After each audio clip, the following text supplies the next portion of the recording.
E aí, torcida apaixonada do Vascão? Estão prontos para mais um mergulho nas novidades do nosso querido Vasco da Gama? Mas antes de começarmos, já sabem, né? Se inscrevam no canal e deixem aquele like para não perderem nenhum detalhe do que está rolando no nosso amado clube. O Vasco da Gama enfrenta um dos capítulos mais delicados de sua história recente. A FIFA condenou o clube carioca a pagar mais de R/Cifrão 30 milhões ao ex-treinador Ramon Dias e ao seu auxiliar técnico, Emiliano Dias, após a saída polêmica da comissão técnica em abril de 2024. A decisão foi proferida em primeira instância e o clube já manifestou que irá recorrer ao Tribunal Arbitral do Esporte, CAS. Mesmo diante da condenação, a diretoria vascaína demonstra confiança na reversão do caso, alegando que há pontos conflitantes na narrativa apresentada pelos argentinos. Enquanto o Vasco alega que houve um pedido de demissão por parte dos profissionais, a família Dias sustenta que foram surpreendidos com o desligamento anunciado pelas redes sociais. A saída aconteceu logo após a goleada sofrida por 4-0 para o Criciúma, resultado que abalou internamente o elenco e acelerou o desfecho da relação entre a comissão técnica e o clube. Minutos depois da partida, o Vasco divulgou que Ramon e Emiliano não faziam mais parte da equipe técnica. A dupla, no entanto, se manifestou afirmando que jamais esperava ser demitida publicamente por meio de uma postagem na internet, o que, segundo eles, configuraria demissão sem aviso prévio e justificaria o pleito na FIFA.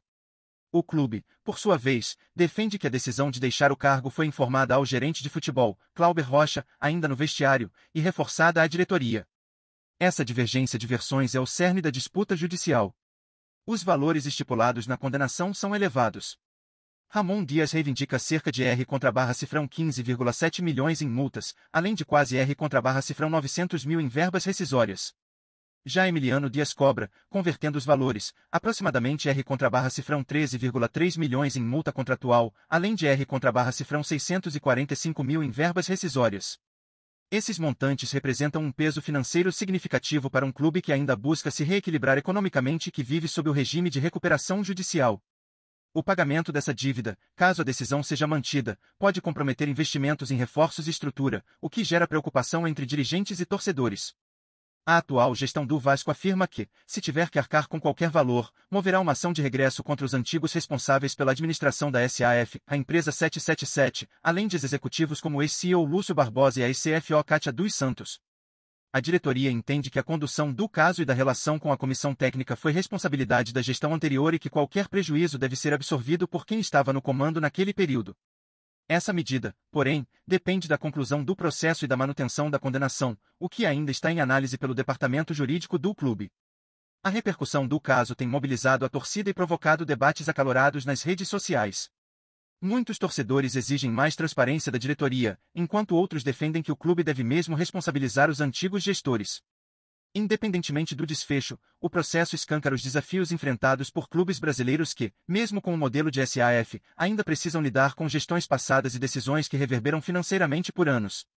O torcedor do Vasco aguarda por justiça e, acima de tudo, por um desfecho que não afete ainda mais o futuro esportivo e institucional de um dos maiores clubes do país. Em meio a uma das fases mais turbulentas da história recente do Vasco da Gama, um sentimento cada vez mais presente entre os torcedores começa a se espalhar pelas arquibancadas e redes sociais: a morte do bom futebol cruzmaltino. O que antes era sinônimo de tradição, raça e técnica, hoje dá lugar a um time que parece desconectado de sua identidade histórica. O torcedor que um dia vibrou com lances mágicos e atuações memoráveis agora se vê imerso em uma rotina de atuações apáticas, decisões questionáveis e resultados decepcionantes. A cada jogo, cresce a sensação de que algo essencial se perdeu, não apenas pontos na tabela, mas a alma de um futebol que já encantou o Brasil. O que mais inquieta não é apenas a sequência de derrotas ou a ausência de títulos, mas a falta de perspectiva. Não há padrão de jogo, não há brilho, não há gana. Jogadores parecem alheios à gravidade do momento, enquanto a diretoria se perde em promessas não cumpridas e turbulências administrativas. Para um clube que revelou craques, levantou troféus e protagonizou momentos épicos no futebol brasileiro, assistir à sua atual derrocada é um golpe duro demais. Resta ao torcedor a esperança, e a cobrança, de que essa fase sombria seja apenas mais um capítulo de superação na história de um gigante que insiste em sobreviver, mesmo quando seu futebol parece ter sido enterrado. O cenário atual do Vasco da Gama é mais do que uma simples má fase, é a representação de um clube que perdeu sua essência dentro das quatro linhas. A ausência de criatividade, intensidade e organização tática escancara um futebol que já não emociona, já não vibra e, principalmente, já não representa a grandeza da camisa que carrega. Mesmo com investimentos, mudanças de comando técnico e promessas de reformulação, o time parece incapaz de resgatar a conexão com suas raízes. O futebol vistoso e aguerrido, que fazia São Januário pulsar, deu lugar a um conjunto de atuações insossas, previsíveis e distantes da exigência de sua apaixonada torcida. Enquanto os adversários evoluem, se estruturam e crescem dentro de campo, o Vasco mergulha em decisões descoordenadas e um planejamento que carece de direção clara. O resultado é um elenco sem identidade e um torcedor sem esperança, forçado a assistir a partidas que parecem intermináveis e sem propósito. O que se vê, rodada após rodada, é o reflexo de um clube que precisa, urgentemente, se reencontrar com o que o tornou gigante: o amor ao jogo bem jogado, a entrega em campo e o respeito pela sua própria história. Porque, se o futebol morreu em São Januário, o luto da torcida se transforma em revolta, e o tempo para reagir já começa a se esgotar. Antes de irmos adiante, dá uma curtida e clica no sininho para receber notificações no canal do Vasco para ficar por dentro de tudo. Vamos lá, continua aqui. Torcedor vascaíno, até quando vamos aceitar ver nosso time em campo sem alma, sem brio e sem a mínima identidade com a história que construímos? A pergunta que ecoa entre os alvinegros é direta: o futebol do Vasco morreu, ou ainda há esperança de ressurreição? Cada partida sem inspiração é um golpe naqueles que já viram o time ser temido no Brasil e na América. Será que esse apagão dentro das quatro linhas é reflexo de uma gestão desconectada das arquibancadas? Ou é a consequência de anos de erros empilhados, que transformaram um gigante em coadjuvante? Queremos ouvir você, torcedor. Você que já vibrou com Roberto, com Edmundo, com Juninho, com Romário. O que sente ao ver esse futebol apático, sem jogadas que empolgam, sem um plano tático que traga esperança? Até que ponto o Vasco que vemos hoje representa o clube que carregamos com orgulho no peito?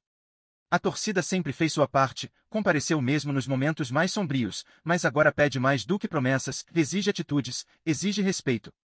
Será que a cobrança precisa ser mais dura? Ou o momento é de união e paciência? Mande sua opinião. O que falta para esse elenco despertar?